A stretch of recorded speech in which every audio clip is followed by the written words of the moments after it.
누가 봐도 나처럼 오해할걸? 다 봤어요. 우연한 사고로 가정한 스킨십 유발. 여러분, 금주를 부탁해 1회, 2회 다 보셨나요? 회차가 진행될수록 반전이 계속 쏟아지면서 이 드라마 점점 더 재밌어지고 있습니다. 1화에서 처음엔 이런 생각 들었죠. 아니, 술이 좋아서 파혼을 한다고? 그 남자가 술보다 못해서? 순간 저도 응?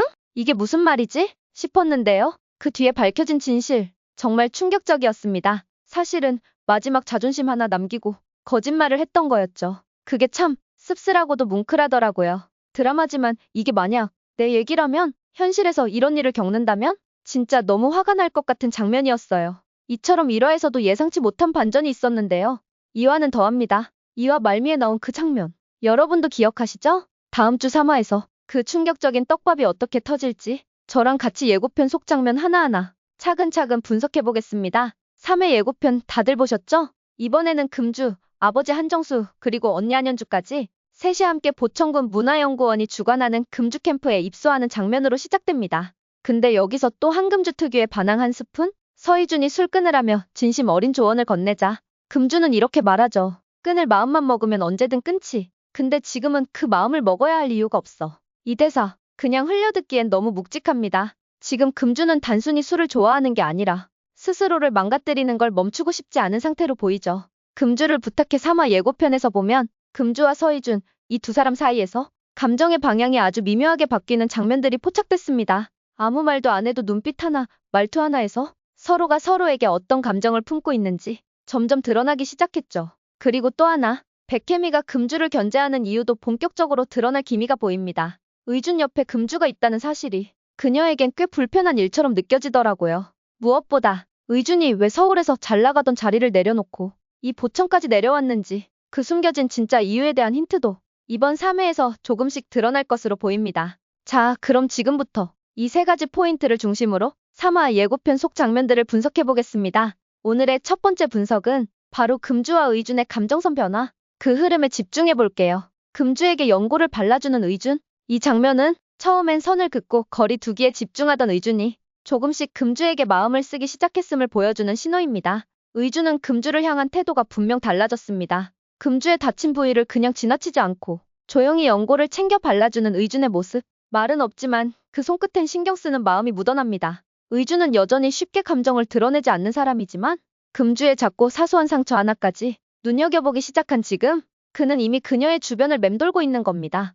연고를 발라주는 손길 속에는 선은 지키고 싶지만 그래도 괜찮은지 계속 보게 돼 라는 복잡한 감정이 담겨 있습니다. 금주 또한 그 손길이 의무가 아니라는 걸 느끼며 의준이 더 이상 남처럼 느껴지지 않기 시작하죠. 금주도 느낍니다. 다친 부위에 연고를 직접 발라주는 의준, 그리고 넘어질 뻔했는데 본능적으로 자신을 붙잡아준 순간, 예전 같았으면 참견하지 마 라고 했을지도 모를 장면들이지만 이제는 그 참견이 싫지 않다는 감정이 조금씩 마음속에 올라옵니다. 의준은 여전히 툭툭 쏘는 말투, 금주는 여전히 받아치지만 그 속엔 예전보다 분명히 부드러워진 감정의 결이 있습니다. 서로를 몰랐던 낯설면서 이젠 조금씩 익숙해지고 있다는 신호. 말은 여전히 티격태격하지만 그 안에 담긴 감정은 달라졌습니다. 서로가 서로를 조금 더 알고 싶어지는 감정. 그게 지금 금주와 의준 사이에 아주 조심스럽게 스며들고 있는 중입니다. 백혜미는 왜 금주가 의준 곁에 있는 게 불편할까? 한금주는 문제 많은 딸로 마을에 내려와 술에 취해 사고를 치고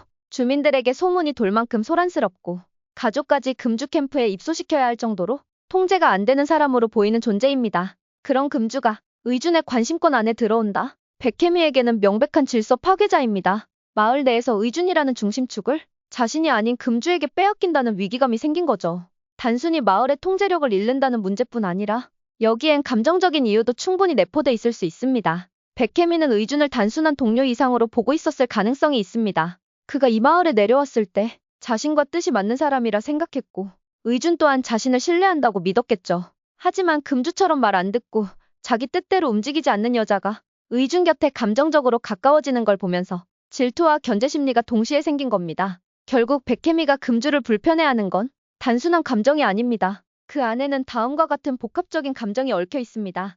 의준이라는 인물에 대한 소유감, 마을 내 자신의 영향력 유지에 대한 위기감, 질서 밖에 있는 금주에 대한 불신, 감정적, 사회적, 정치적 긴장감, 이 모두가 섞이면서 백혜미와 한금주의 관계는 단순한 대립을 넘어서 감정과 권력의 충돌로 확장되고 있는 겁니다. 자, 이제는 의준의 얘기를 해볼까요? 서의준은 서울의 대형 병원에서 일하던 말 그대로 잘 나가던 의사였습니다. 커리어도 실력도 평판도 인정받았고 특히 동료 의사들 사이에선 다음 임용 대상은 의준이다 라는 말까지 공공연하게 돌고 있었죠. 하지만 실제 결과는 달랐습니다. 의준은 교수 임용에서 탈락했고 그 이유에 대해선 여전히 소문만 떠돕니다. 대학 커뮤니티에는 정치 싸움에 휘말렸다, 의료사고를 덮었다, 혹은 의준이 스스로 물러났다 는 말까지 엇갈리죠. 그리고 그는 말없이 사라졌습니다. 의준은 어느 날 서울도 병원도 사람들과의 연락도 끊고 보천이라는 마을로 내려왔습니다. 사람들이 이유를 물으면 그는 늘 이렇게 말하죠. 서울은 너무 바쁘잖아요.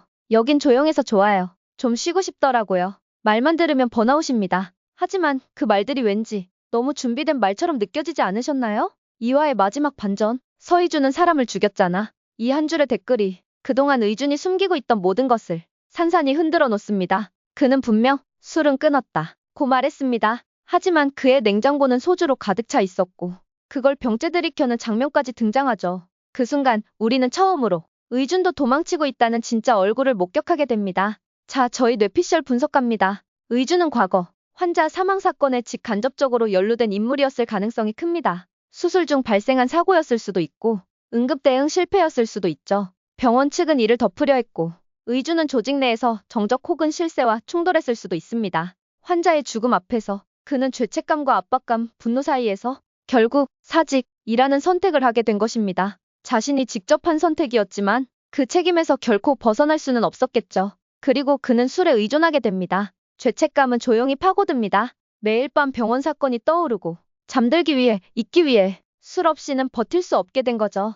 그래서 그는 누구도 자기 과거를 모르는 곳, 서울과 정반대의 시간대가 흐르는 곳, 보천으로 숨어들듯 내려온 것입니다. 그는 지금 감정을 닫고 기능만 수행 중. 보천에서의 의준은 진료를 하고 왕진을 다니고 심지어 밭일도 도와줍니다. 하지만 이건 좋은 사람이 되고 싶은 게 아닙니다. 그저 역할만 하고 있다 는 느낌이 강하죠. 그의 하루는 마치 삶의 감정을 끄는 기능인처럼 움직입니다. 딱 필요한 만큼만 말하고 딱 필요한 만큼만 웃고 딱 필요한 만큼만 살아내고 있죠. 이건 명백히 자기 감정을 스스로 봉인해둔 사람의 태도입니다. 하지만 그 틈에 금주가 들어왔습니다. 술에 취해 쓰러지면 의무감처럼 보이지만 결국 곁을 지켜줍니다. 금주는 온몸으로 저항하고 말도 거칠고 감정도 격하지만 어느 순간부터 의주는 그녀를 눈으로 쫓고 있는 자신을 깨닫기 시작합니다. 처음엔 환자처럼 신경 쓰는 거야 라고 말했을 수도 있겠죠. 하지만 점점 그 감정의 본질은 달라지고 있습니다. 그는 스스로 닫아뒀던 감정의 문을 금주라는 변수 앞에서 조금씩 열고 있는 중입니다. 의주는 단순히 스트레스를 해소하러 내려온 게 아닙니다. 이곳에서 자신의 과거를 감추고 스스로를 벌하고 감정을 봉인한 채 살아가는 중입니다. 그리고 그 벌의 끝자락에서 자신과 너무나도 닮은 또 다른 사람 한금주를 만나게 된 거죠. 금주는 무너졌고 부서졌고 스스로를 혐오하며 술에 몸을 던지는 사람입니다. 의주는 처음엔 그녀가 거슬렸지만 이제는 그녀를 보며 자신이 과거에 버려뒀던 감정들을 다시 마주하게 됩니다. 서의주는 숨고 싶었습니다. 하지만 그가 숨은 곳엔 자기처럼 부서진 한금주가 있었습니다. 이제 의주는 스스로에게 질문을 던져야 합니다. 과거를 덮고 살 것인가? 아니면 그 과거와 함께 누군가를 붙잡고 다시 살아볼 것인가? 금주를 부탁해는 그들이 서툴게, 아주 서툴게 서로에게 다가가는 이야기입니다. 앞으로 이 둘 사이엔 더 많은 오해도 더 깊은 진심도 오가겠죠. 하지만 그 감정의 변화를 함께 지켜보는 게 이 드라마의 가장 큰 재미 아닐까요? 저는 다음 회차에서 또 새로운 시선으로 이야기를 풀어드릴게요. 놓치지 마시고 우리 다음 영상에서 또 만나요.